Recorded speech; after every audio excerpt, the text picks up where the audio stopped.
Amigos de Gente Global, complacidos como siempre de estar con ustedes una vez más. Muchísimas gracias por el apoyo, recordándoles que como cada entrega de Gente Global, llegamos gracias a Impulso de Nestlé. Y hoy complacido también porque nos encontramos, Jonathan y yo, con un colega que hemos visto crecer, un gran profesional en todo lo que se propone, en todo lo que se involucra. Ha dejado su sello y nos referimos, Jonathan, a nuestro colega y amigo Melvin José Bejarán. Bueno, Melvin tiene mucho que contar, independientemente de su juventud, ha estado involucrado en muchas cosas. Sí, él tiene el perfil como de José, que cuando José vino aquí, joven, pero con muchísimas cosas que contar. Sí, muchas cosas que contar y ha sido testigo de muchos procesos por su trabajo profesional. Bienvenido, Melvin, a Gente Global. ¿Cómo está todo? Todo bien, Jonathan, Iván, un honor estar aquí compartiendo con ustedes para conversar de lo que quieran. Y vamos arriba, ¿qué tenemos? Muchísimas cosas tenemos. Dale, Jonathan. No, primero, Melvin, ¿por qué con el tamaño que tú tienes la gente dice, no, pero ese debió ser jugador de basquetbol? ¿Por qué comunicación y vinculada a los deportes? ¿De dónde viene eso? Bueno, ustedes saben que mi padre, uno de los locutores más completos de la historia del país, José Bejarán, fue narrador también de béisbol. Entonces creo que su etapa como narrador con los Leones del Escogido, que fue desde los años 80 hasta parte de los 90, narraba grandes ligas también. Eso de una u otra manera me influyó para que a mí me gustaran los deportes. Entonces yo desde niño, yo digo que yo nací con esta vocación porque yo agarraba los videojuegos de pelota, me gustaban más los de pelota que de otra cosa. Y no era solamente que yo los jugaba, sino que yo tenía una mascota, bueno, las mascotas de la escuela. Y detrás yo comenzaba a notar lo que hacían los peloteros y llevaba un control de lo que hacían esos peloteros. La Liga Melvin. A mitad de año, la mascota, ustedes saben que se acababa. Y había que comprarme una nueva, pero era porque yo tenía todos esos números de los peloteros. Pero ¿qué pasa? Yo era muy tímido. Yo no anotaba los nombres para que no supieran lo que yo estaba haciendo, sino que yo anotaba, por ejemplo, Mark McGwire, el 25 de Oakland, yo ponía solamente un número 25. Y ahí le ponía la estadística y yo sabía que ese 25 era McGwire en el videojuego. O sea, que lo que todavía mucha gente adulta no hace o no sabe. Melvin ya pequeñito sabía sacar promedio de bateo y todas esas estadísticas. No, realmente no sabía mucho, sino que yo veía cómo los promedios se ponían y yo entonces anotaba. Era más anotar las actuaciones que otra cosa. Ahora, pero los juegos eran, porque tengo que decir los juegos. No, exacto, ¿cuál videojuego era? Mira, era RBI Baseball. Oh. Ah, pero espérate. Hubo otro también, Little League Baseball también. Sí. Pero ese, uno no llevaba mucho las estadísticas, sino que yo llevaba era los campeonatos. La liga se fundó, creo que las pequeñas ligas se fundaron por el 39, por ahí, ese torneo. Entonces yo agarré una mascota, puse 1939. Jugaba un torneo y el que ganara era el campeón de ese año. Okay. Después yo ponía 1940, 1941.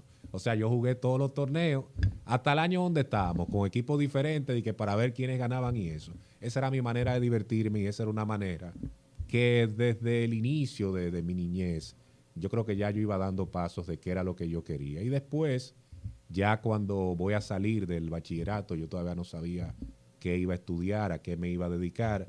Pensaba en derecho, pensaba en informática, porque yo tenía aptitudes para las computadoras y eso.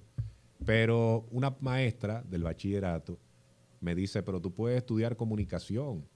Yo lo pensé y dije, bueno, déjame ir a la UASTA a ver qué tiene esa carrera. Pedí un pensum, vi lo que había y ahí entonces decidí estudiar comunicación y por la pasión por los deportes ya pues me fui por ese camino. ¿Y cuándo se da entonces tu primera experiencia en algún evento, digamos, grande donde la República Dominicana tuvo el chance de verte, que tú dijeras, bueno, ya llegué a donde quería? Te voy a contar uno que es un poquito cómico, que no es... O sea, el medio era grande, pero no era algo de trabajo en sí. Para el año 1998, ustedes saben que Sammy Sosa estaba en su apogeo de los cuadrangulares. Y yo tenía 15, 16 años en ese entonces. Radio 1000, emisora que en ese momento mi papá era el director, tenía un programa matutino con doña Norma Graveley. Ahora se me escapa el nombre del programa, pero a mí me dijeron, ven a hablar de Sammy Sosa. Te voy a dejar que hables de Sammy Sosa ese día. yo en la noche comienzo en una mascotia a anotar cosas de Sammy Sosa, a buscar datos de Sammy Sosa y completo mi hoja. Cuando me dan la oportunidad, ella sale de la cabina, me deja solo. Y yo con la hoja comienzo a leer lo que tengo ahí, lo leo y lo leo. Cuando acabo, ya no tengo más nada que decir. Me quedo solo en la cabina. Nadie está ahí porque ya salió un momentito. Y cuando ella regresa, como a los 2 minutos, me encuentra así. Y hace ella como que, ¿qué pasó? Ya terminé. Ya. Eso me ocurrió ahí. Pero digamos que mi primera experiencia así bonita en la carrera, yo creo que fue cuando yo entré al periódico El Caribe. ¿Eso fue en qué año? 2006, 2005, 2006, por ahí. Y eso fue una recomendación de Tony Pérez, un maestro de la Universidad Autónoma de Santo Domingo, a quien le agradezco mucho. Él me dice que necesitaban un pasante. Primero él me manda a llamar y me lo dicen por los pasillos y la famosa embajada de comunicación allá en la UAS. Y yo dígale que yo voy ahora. Vuelven y me lo dicen y yo, pero sí, yo voy, pero nunca iba. Me mandó un teléfono que era de Satoshi Terrero que trabajaba allá y ellos son de Pedernales, que llame ahí y yo no llamo. La próxima él me manda a buscar y me dice que si yo no voy yo voy a tener problemas en la universidad.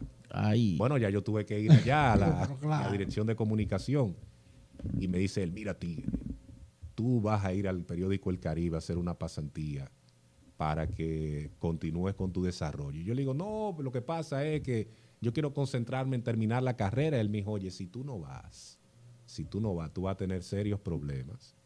Ve allá y haz tu pasantía. O sea que él veía muchas cosas en ti. Si no va, tu problema va a ser aquí en la universidad conmigo. Y yo, bueno, ya este hombre me está diciendo que voy a tener problemas.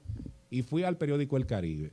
Pues me dieron la oportunidad, me entrevisté con Jansen Pujols, quien todavía es el director de la parte deportiva, el editor deportivo del Caribe.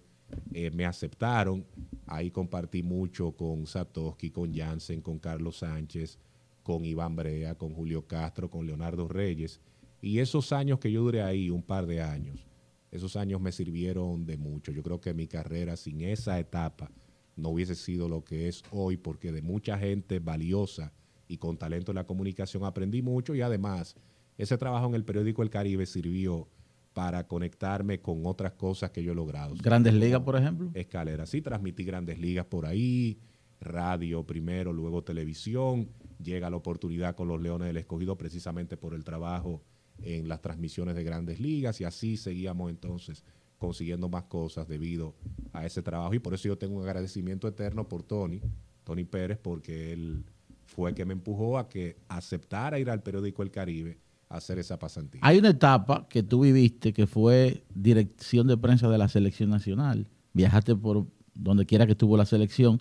Digo una gran etapa porque me imagino que codearte primero con dirigentes, jugadores, incluso jugadores, me imagino que a veces de diferentes selecciones que pudiste conocer y quizás saludar, me imagino que significa algo de peso en tu carrera.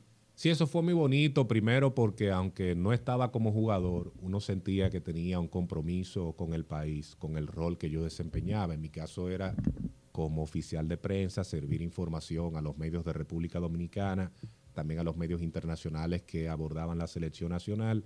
Y eso de estar ahí con el equipo fue una experiencia muy bonita, primero por ese rol, ¿verdad? Que es algo que creo que prestigia ser el oficial de prensa de un equipo. ¿Hay jugadores complicados, Pobla? Sí aparecen. O sea, jugadores, a mí me trataron muy bien los jugadores en su mayoría. Yo tuve pocas cositas así con jugadores. De hecho, no vale la pena mencionar ninguna porque el trato fue muy bueno. Pero estar ahí en la competencia, ver cómo esos jugadores se entregaban, ver los gozos, ver las tristezas, las decepciones, todas las emociones. Eso fue algo muy bonito, además de conocer diferentes países a los cuales no había ido, como Panamá, Uruguay, España. Cuando fui por primera vez fue con la selección nacional. Fuimos a México también, Estados Unidos, Puerto Rico, las Bahamas.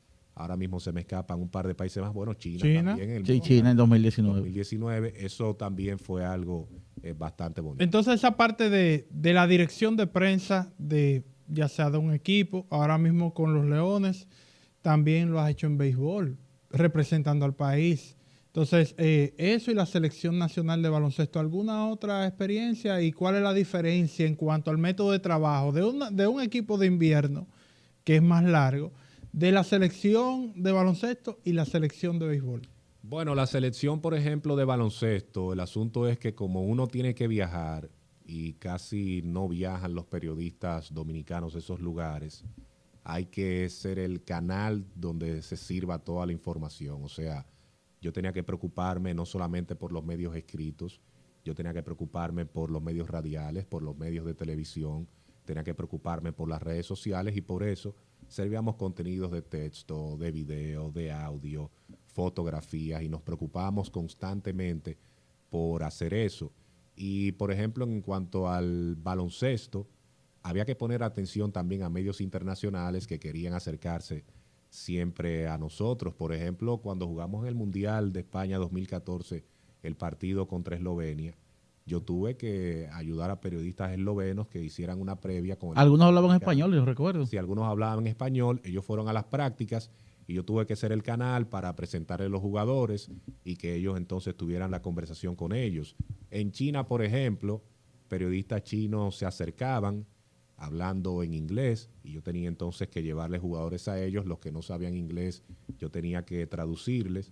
El que sabía inglés no había ningún problema, pero yo tenía que ser el canal para eso. Ya, por ejemplo, con las direcciones de prensa y comunicaciones de aquí es más fácil porque los periodistas tienen acceso a los peloteros, tienen acceso a los ejecutivos, las figuras, y uno no tiene que servir tanto de canal, aunque hay que hacer un trabajo similar porque hay periodistas que no pueden asistir al estadio, están en otras provincias y todo eso, y uno tiene que servirle más o menos el mismo contenido, pero creo que ahí está la diferencia, que cuando uno está con la selección nacional, sobre todo fuera del país, uno tiene prácticamente que hacerlo todo y asegurarse de que todo el mundo reciba y la experiencia con el equipo que clasifica a los Juegos Olímpicos, tú estuviste trabajando allí también, pero era un año de pandemia, tú no llegaste a ir a los Juegos Olímpicos. No, no pude ir porque en Japón tenían unas limitaciones con las delegaciones, entonces eso ocurrió con todos los países, que el personal que no fuese necesario, muy directo.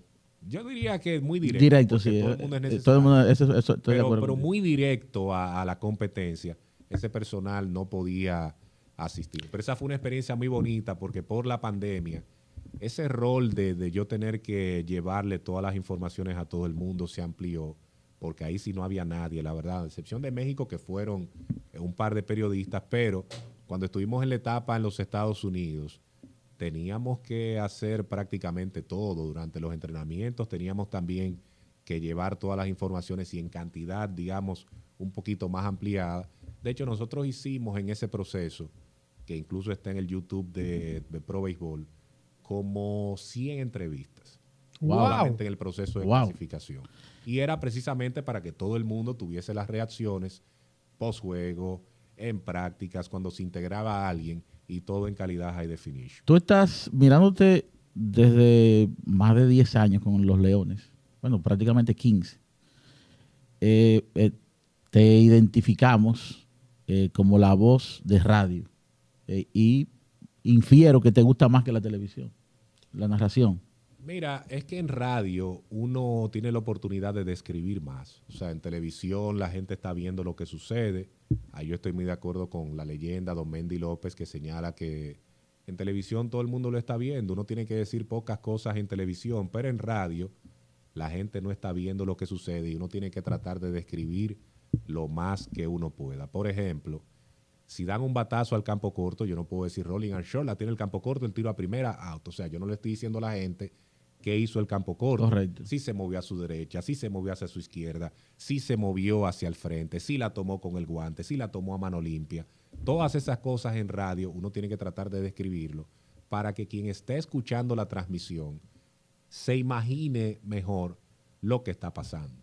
Sí, entonces en ese aspecto me imagino que tu padre tuvo mucho que ver con la formación tuya como narrador, tu principal crítico en ese trabajo. Seguro lo fue él, porque en un momento, que en mis primeros años con el Escogido, yo narraba con un tono de voz muy alto. Hacía bulla, en pocas palabras, en ocasiones. Y hubo un día que yo estaba allá arriba con la bulla, el Escogido ganó ese día, Yo salí con el pecho aquí arriba, pensando que me... Orondo. Sí. Cuando yo lo llamo, porque en ese momento ya él vivía en los Estados Unidos, pero él lo escuchaba a través de un streaming que había, y le digo, ¿me escuchaste? ¿Qué tal lo hice hoy? Una M, me dijo. Ay, Dios mío. Eso que tú hiciste no está bien, por esto, esto y lo otro. Subiste demasiado el tono, tú tenías un cantadito que no tenías que hacerlo, tú tienes que escuchar X narrador, escúchame a mí las grabaciones que tú tienes para que tú sepas cómo se hace eso. Cuando él me dijo eso, yo me sentí mal y duré incluso un par de días que no lo llamé y no hablaba nada con él. Pero después yo pensé, yo dije, ok, déjame ver si es verdad. Yo grababa los juegos.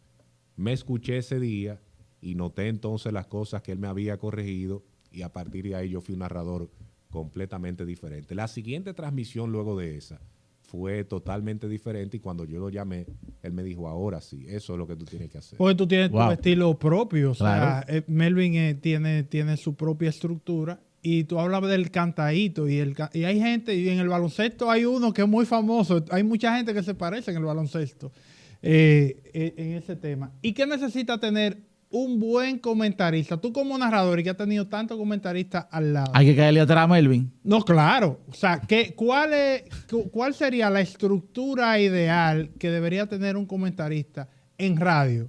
Saber Nosotros hacemos comunicar. radio. Saber comunicar es lo primero. Saber cuándo comunicar y qué comunicar. Cuándo entrar también, en qué momento le corresponde. Y lo más importante, conocimiento del juego, conocimiento del deporte. Con esas cosas yo creo que un comentarista puede hacer un buen trabajo. Tú sabes que eso que tú estás diciendo me ayudó mucho a mí. Pues yo recuerdo una noche que estuvimos en el Palacio, que tú me dijiste, cáeme atrás. Que o sea, en pocas palabras, yo tengo mi ritmo y tú como comentarista tienes que estar atento. Y eso me ayudó bastante porque no solamente contigo como narrador, que me gusta muchísimo, pero con cada narrador que yo he estado, pues siempre ya tengo esa pauta. Ahora, definitivamente, tú comenzaste en béisbol. Te puliste en béisbol. Y yo recuerdo que en un momento coincidíamos, nos veíamos con mucha frecuencia cuando se iba a dar la oportunidad del baloncesto. Tú hasta no estás 100% seguro, tú como que no diste el paso. ¿Qué pasó para que tú dieras el paso y narrar baloncesto como lo hace, que lo hace de manera formidable también? Tú sabes que yo comencé como comentarista y yo le tenía miedo a narrar el baloncesto porque yo quería dominar un poquito más esa técnica. A mí nunca me ha gustado comenzar sin tener mucha preparación porque doy paso a los riesgos y a mí no me gusta en comunicación tomarme esa clase de riesgos. Yo duré un tiempo comentando baloncesto, luego entonces escuché a Osvaldo Rodríguez Zuncar decir un día que la clave de un narrador de baloncesto es caerle atrás a la pelota, donde está la pelota, ahí está la narración. Y yo viendo los juegos comencé a practicar esas cosas hasta que estuve listo ya para narrar, pedí la oportunidad y ahí me la dieron. De hecho, ya en narración, en baloncesto, lo único que yo quisiera hacer es narración. Ya no me siento tan cómodo comentando. Tú sabes, discúlpame, Iván, discúlpame. Pero tú mencionas a Osvaldo Rodríguez Zuncar. Aquí dijo Américo Celado que ante la partida de Roosevelt con Marazami, Dios lo tenga en gloria, el más completo que queda entre los cronistas deportivos es Osvaldo Rodríguez Zuncar. Yo creo que la gran mayoría está de acuerdo con eso. Ahora, a partir de ese corte, de esa entrevista, alguien me mencionó tu nombre. Me dijo, cuidado con Melvin. No que esté por encima o por debajo, no se trata de eso, sino que tú estás en esa conversación porque tú narras, tú haces prensa, tú puedes comentar, tú puedes moverte en varios deportes. ¿Qué tú crees de eso? Y en varios idiomas también. ¿Tú no habías pensado eso? Tú sabes que me ayudó mucho el trabajo también que yo hice en el Comité Olímpico Dominicano, porque ahí yo tuve una experiencia muy buena en 2010 en Mayagüez, donde yo tuve que cubrir varias... Juegos Centroamericanos. Exacto, Juegos Centroamericanos y del Caribe Mayagüez 2010. Entonces, a mí me pusieron un trabajo que yo tenía que irme moviendo en diferentes instalaciones. Así como yo estaba en taekwondo, tenía que ir a softball, tenía que ir a ciclismo, tenía que ir a otras disciplinas y yo tenía que escribir de cada uno de esos deportes.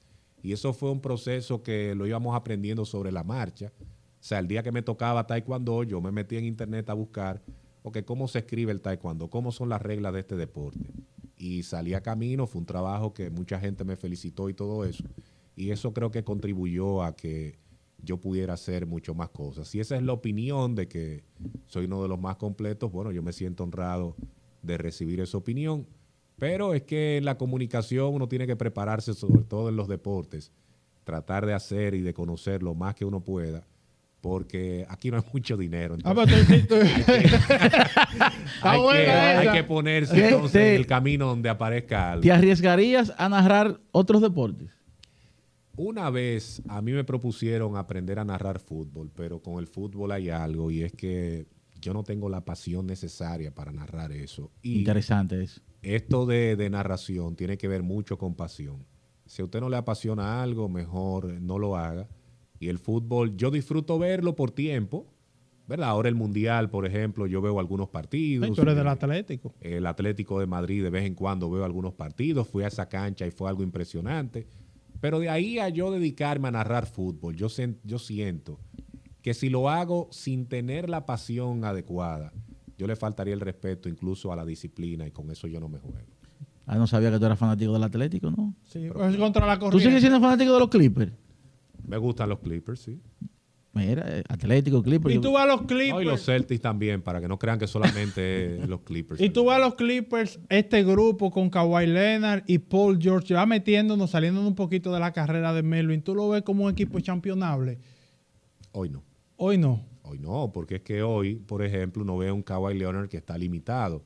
Él ha dado unos pasos interesantes en estos días. Hace unas noches contra los Charlotte Hornets fue el que definió el juego y en los últimos minutos él tuvo un rol importantísimo para el equipo. En el juego anterior contra Orlando, él digamos que estuvo más o menos. Pero hasta que él no esté al máximo nivel y que otros en el equipo logren la consistencia, yo no puedo decir hoy que los Clippers son un equipo championable. De hecho, su situación en récord de ganados y perdidos les dice a ustedes que todavía faltan muchos ajustes por hacer en ese equipo. ¿No te hemos visto, no te han invitado a narrar NBA? Yo narré NBA en los tiempos de ESPN Radio. Narré NBA en esa oportunidad por radio y esa fue una experiencia muy bonita. Primero comentando y luego entonces narrando. Eso fue espectacular. A mí me gustó muchísimo. ¿Qué significa? Yo tengo una opinión muy particular de ese proyecto ESPN Radio Dominicana. ¿Qué significa o qué significó ese proyecto en tu carrera? Bueno, mucho, porque fue el proyecto, digamos, donde yo pude hacer más comunicación radial en programas deportivos.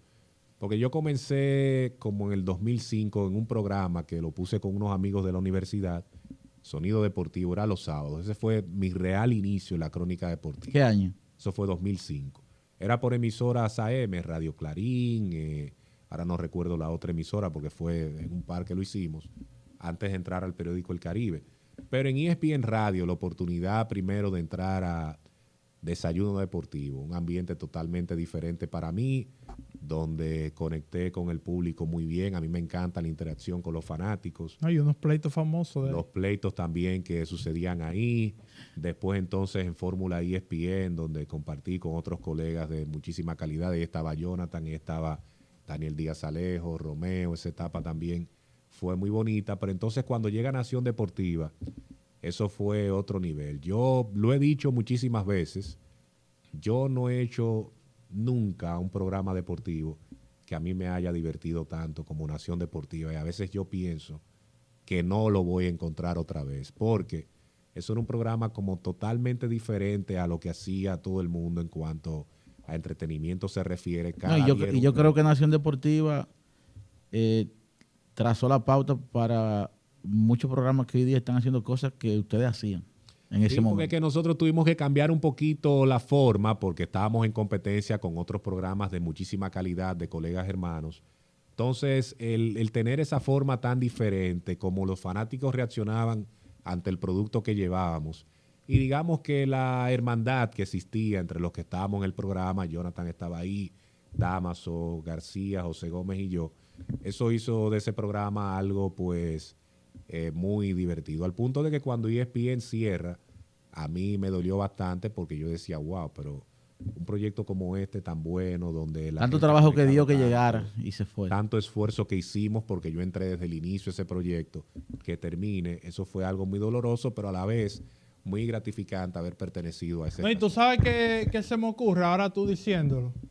Vamos a coordinar con José y con Damaso para hacer algo aquí, nosotros cuatro. Oh, pero cuando Hablar de Nación Deportiva. Claro. Es verdad, el grupo nos juntamos de nuevo y hablamos de Nación Deportiva. Ya José estuvo aquí y Damaso viene para acá. Es decir, que es cuestión de que cuando las agendas se alineen, hacemos una versión Nación Deportiva aquí en Gente Global. Yo voy a estar ahí en primera fila. Usted va a ser productor ese día. Mirando ese programa. Melvin, él va a ser José Luis Martínez. sin la barriga, pero, sin la barriga. Dice, esta barriga tan indecente. La verdad. Pero es que Nación Deportiva era algo, yo creo que tan especial, que ahí no había egos. Ese era un programa donde no había ningún ego y que cada quien sabía su rol. Y voy a poner mi ejemplo porque no voy a hablar por los demás. Pero en mi caso, nosotros nos reuníamos todas las mañanas y hacíamos un guión entre todos. O sea, eso no era de que uno solo preparaba el guión. Era entre todos que íbamos dando ideas y ahí entonces nos poníamos de acuerdo. Si yo sabía cuál era la posición de Jonathan, de Damaso y de José, yo asumía otra diferente, aunque no fuese mi posición real, simplemente por el entretenimiento. O sea, José un día habló de Sammy Sosa, de que en la boleta al Salón de la Fama él no cabía en esos 10 en ese momento. Yo estaba de acuerdo con José 100% con sus planteamientos. Pero yo decía, por ejemplo, que no, que Sammy Sosa, wow, el dominicano. ¿Cómo va a ser, José? Pero 66 jonrones en el 2000, en el 1998, más de 600 cuadrangulares. ¿Cómo que no cabe ahí? No, y eso Y inmediatamente hacía activa las ese alarmas. drama, ya tú sabes cómo se ponían las líneas y la gente entonces llamando y discutiendo y algunos a favor de José, otros a favor mío. Y así seguíamos con diferentes temas. Con Damaso en el fútbol también, que nosotros le hacíamos muchas preguntas. Yo preparaba preguntas también donde había un poquito de desacuerdo. El preámbulo que entrábamos todos los días con una canción diferente. Eso también. Y se hablaba un poquito de todo. O sea, de verdad que bien. ese programa fue muy especial y los recuerdos de verdad son muy buenos. Teníamos momentos de mucha diversión, cogíamos piques también porque habían unas posiciones Lo diferentes. normal. Es normal. Pero eso es parte del show. Bueno, José cogió un pique una vez porque él hizo un planteamiento de Golden State y nosotros nos echamos a reír. Él no le gustó que nos echáramos a reír porque él no lo quiere admitir, pero él había dicho algo antes y entonces luego lo cambió, por eso la risa. Pero ese hombre cogió un pique. No, y una vez que yo le hice referencia, llamaron para preguntar por un ejecutivo de los Leones del Escogido y yo le he preguntado en el aire, José, responde tú y yo conmigo, pero nada, vamos a juntarnos con Damaso. Esa era parte de la diversión realmente. No, y la interacción con los fanáticos, esa era la mejor parte, Sí. porque los fanáticos se gozaban el producto y siempre estaban ahí apoyando. Viene Nación Deportiva, edición de Lutz en Gente Global. Melvin, la balanza en cuanto a la pasión por narrar baloncesto y béisbol, ¿para dónde se inclina más? Mira, el baloncesto yo creo que es Te más lo pregunto porque es que tú has ido afinando el play-by-play de un juego de baloncesto. Yo, que trabajo contigo en el distrital, que te escucho cuando no estoy allí, y lo has llevado a un nivel como yo te escucho en el Escogido. Lo que pasa es que en el baloncesto es más divertido. Es más divertido. Por la inmediatez. Un juego sí que hay constante movimiento, hay jugadas más espectaculares. Esa es la parte que tiene el baloncesto más divertida, pero el béisbol yo creo que requiere de más preparación, de más trabajo, porque es un juego un poquito más estático, uno tiene que sacar de abajo. Son juegos también de mayor duración. Uno tiene que tener muchas armas ahí para cualquier cosa que suceda. Pero si tengo que escoger uno de los dos, lo dividiría de esta manera. En baloncesto por asuntos de pasión y emoción, en béisbol porque pagan más. Melvin, Mucho más. te preguntamos ahorita de los Clippers. Ahora voy a volver a la NBA y algo de actualidad. Luka Doncic para ti es un jugador o será durante su carrera un jugador de campeonatos o de números. Es que el asunto de campeonato va a depender también de que él tenga alrededor. Él solo no puede ganar. Si el proyecto de Dallas se fortalece, que es donde deberían apuntar con un jugador así, él puede ser una opción de campeonato. Ahora, de estadística va a ser seguro porque ese es un gran jugador que siempre va a poner las estadísticas. Pero eso no depende solamente de él, sino de qué se pueda conformar alrededor de su figura. Y ahora mismo ellos no tienen lo que se necesita, pero el dueño es agresivo. Vamos a ver si él puede formar un proyecto donde Luka Doncic pueda optar por una corona. Dijiste que no ves a los Clippers campeonables, pero ¿y a Boston? Boston está en un gran nivel. Lo que está haciendo Jason Tatum este año es para ganar el MVP de la NBA. El equipo se ve muy completo. Malcolm Brogdon desde la banca ha sido una tremenda adición. Jaylen Brown haciendo lo suyo. El dirigente Mazzulla ha estado muy bien también. Eso ha sido clave, que no han sentido la ausencia de Ime Udoka, que todos sabemos que fue suspendido. Y sí, el equipo ahora mismo está en un gran nivel y son opciones para el título, claro que sí, es opción. ¿Tú crees que veremos otra vez a Al Horford vistiendo la camiseta de la selección nacional? No, pero yo voy a decir algo que no es muy popular. Yo sé que mucha gente no está de acuerdo con este planteamiento, pero él no le debe nada a la selección nacional. ¿Por qué él no le debe nada? Señores, Al Horford jugó varios años con la selección nacional. Ahora se me escapa el evento, tú me lo puedes recordar, Iván. Hubo un evento en México, en Quintana Roo, donde República Dominicana necesitaba ganar. Eso fue 2008, fue en Chetumal. Centro base. Bueno, Centro Básquet 2008. República Dominicana necesitaba ganar por una diferencia de puntos para mantenerse dentro del ciclo. Y el hombre que consigue el punto que le da el diferencial que necesitan es Al Horford. Se mantiene con el equipo, ¿verdad? Sigue jugando con la selección nacional. Ganamos un centro básquet invicto en Puerto Rico, que es algo memorable.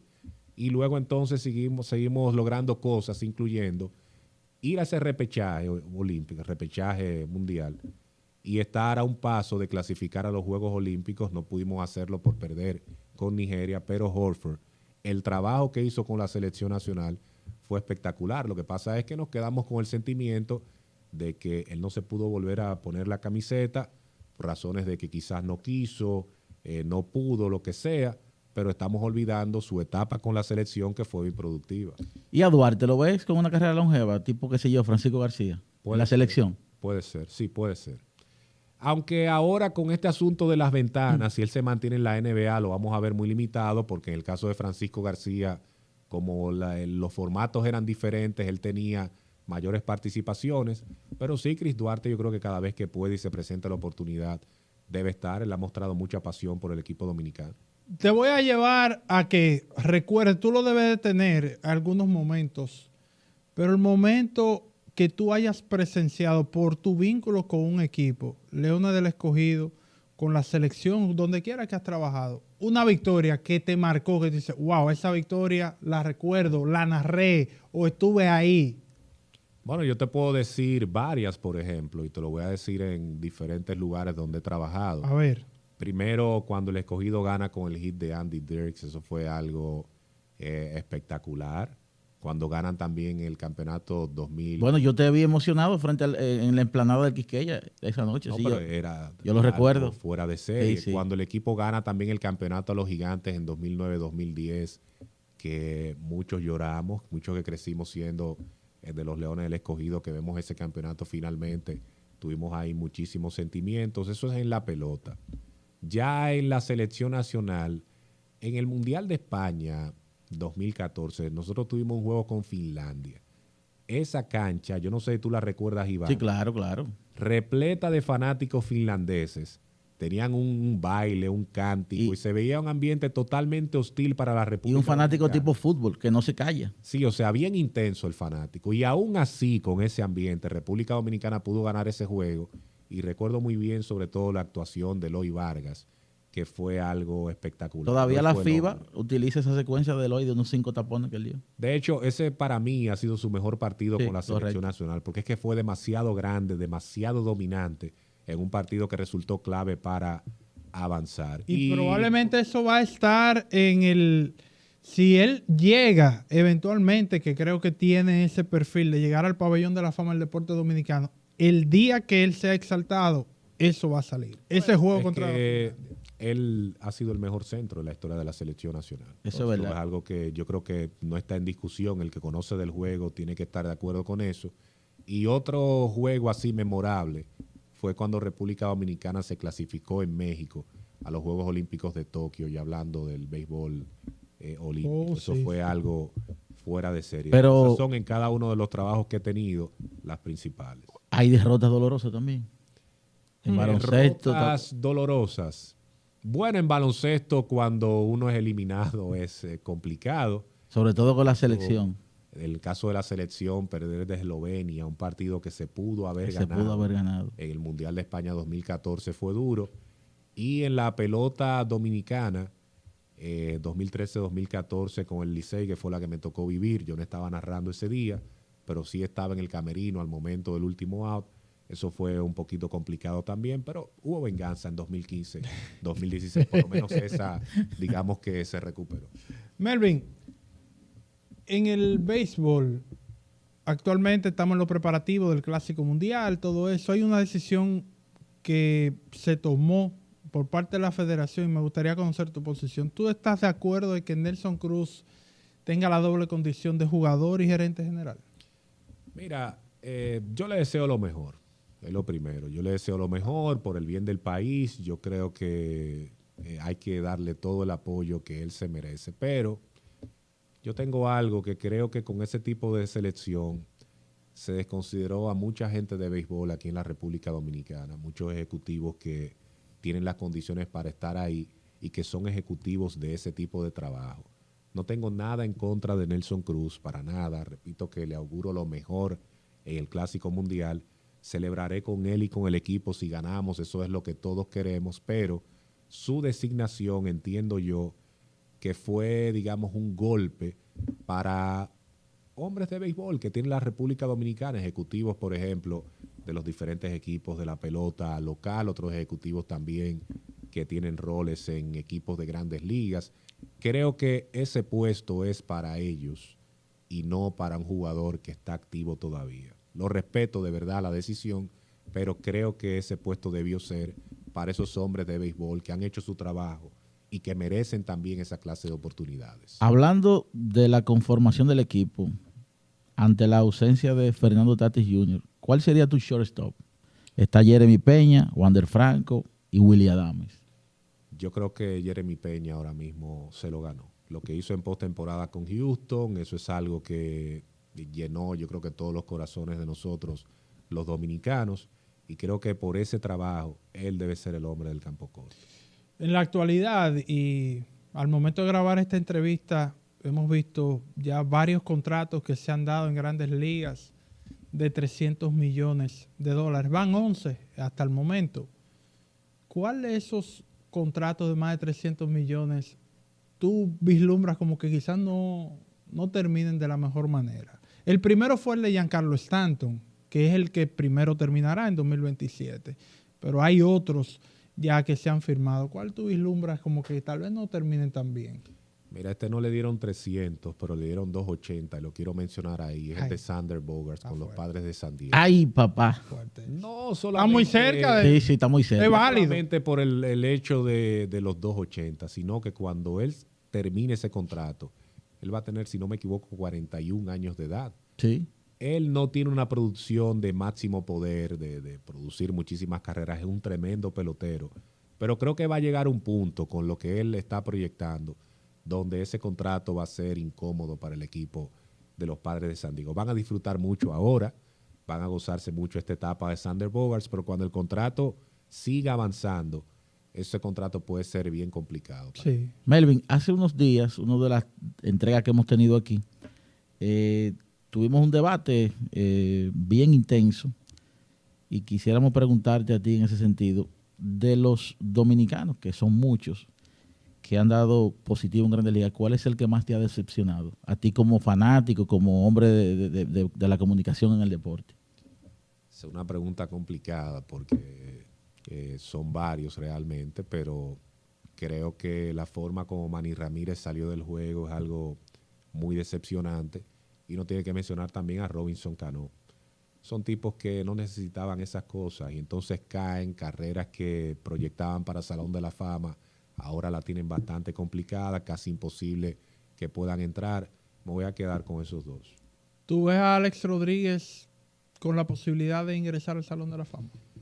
Posibilidad tiene porque lo están votando, pero la realidad es que no va a entrar. Y por lo menos por ahora no va a entrar. Uno ve lo que pasó en la votación del comité de épocas, cómo se quedaron Barry Bonds y Roger Clemens. Fue una miseria de votos que recibieron. Entonces, si no lo hacen por la boleta, cuando vayan a ese comité, cuando vaya Alex Rodríguez a ese comité, también va a tener la misma dificultad. O sea que no lo veo, lamentablemente, en Cooperstown, por lo menos por ahora.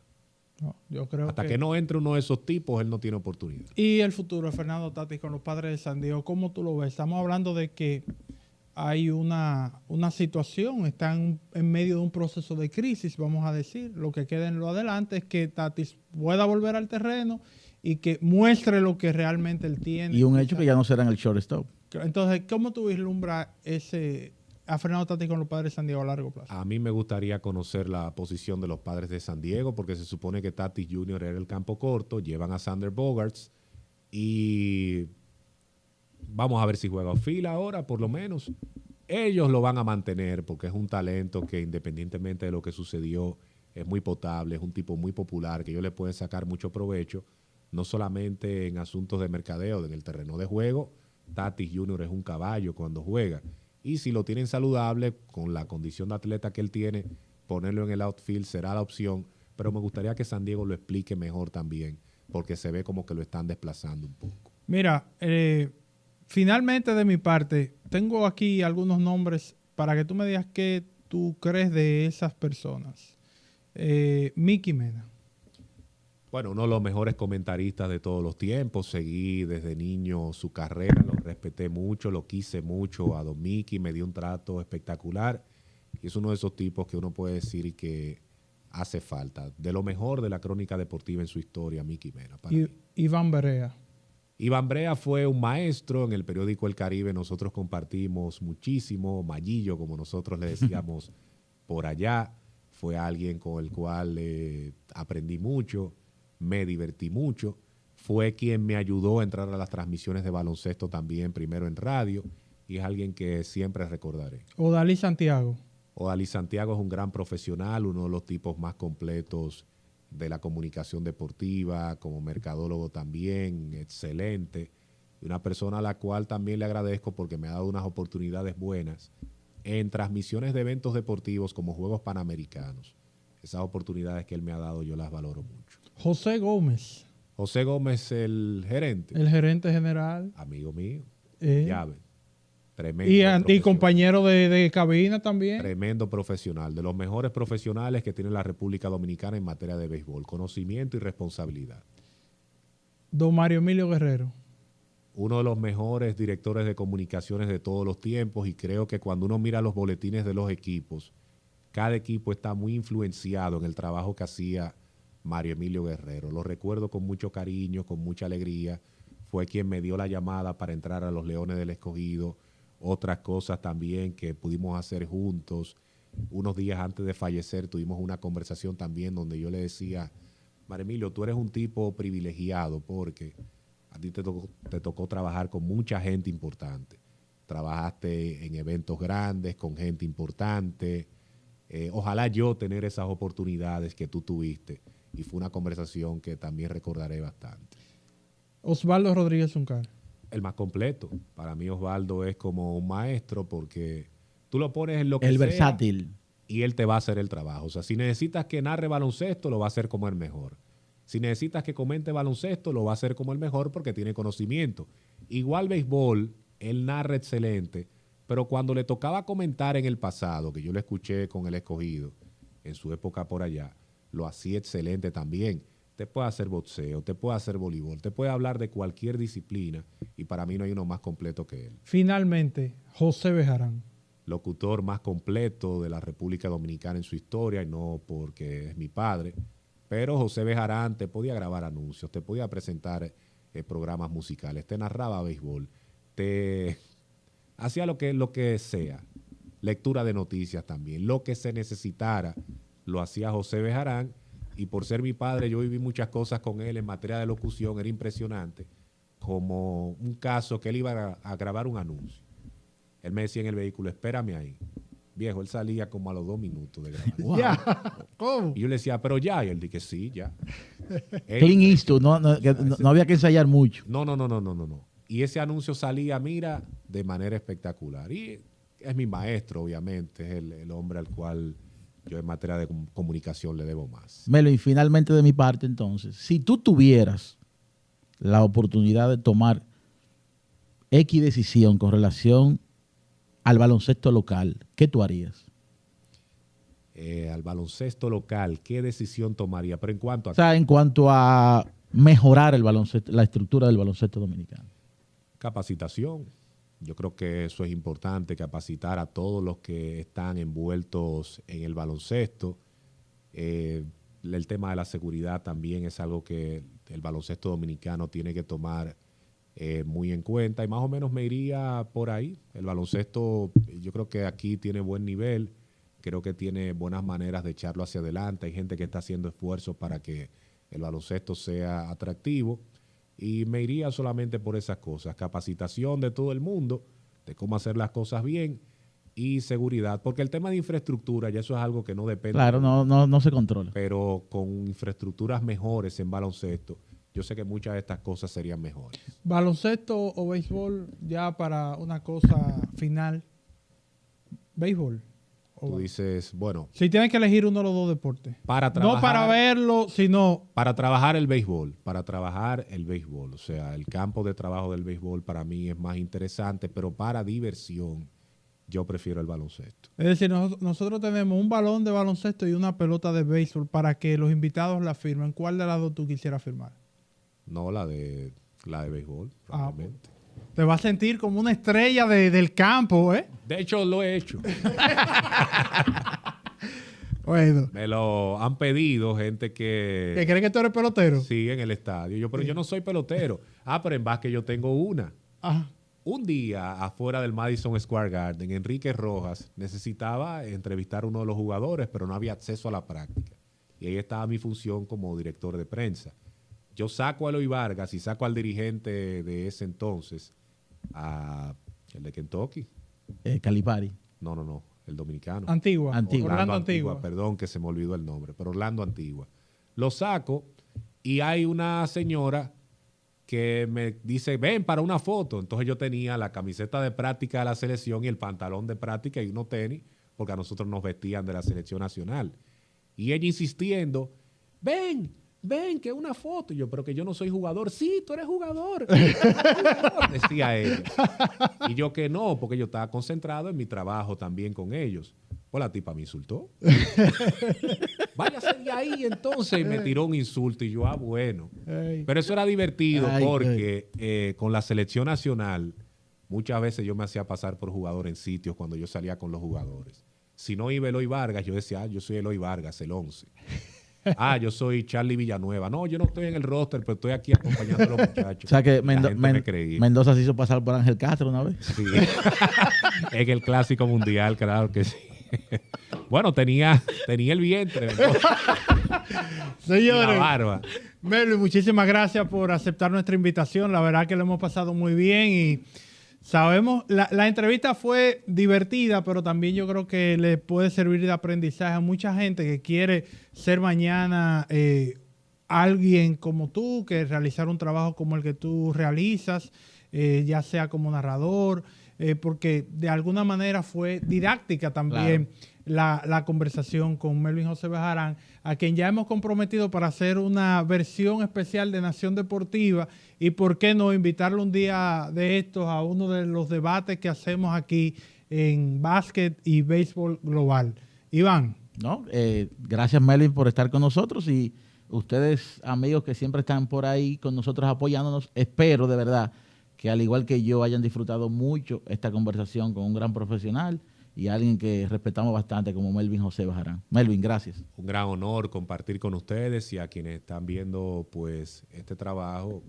Esta es una carrera bien bonita que permite a uno hacer cosas bonitas y ver gente especial. Se me olvidó decirte ahorita, a ustedes decirles, que con la selección nacional parte de lo bueno que uno vivió ahí es que uno veía mucho talento de NBA. O sea, sí. yo puedo decir que le pasé por al lado a Stephen Curry y que nos saludamos haciendo así.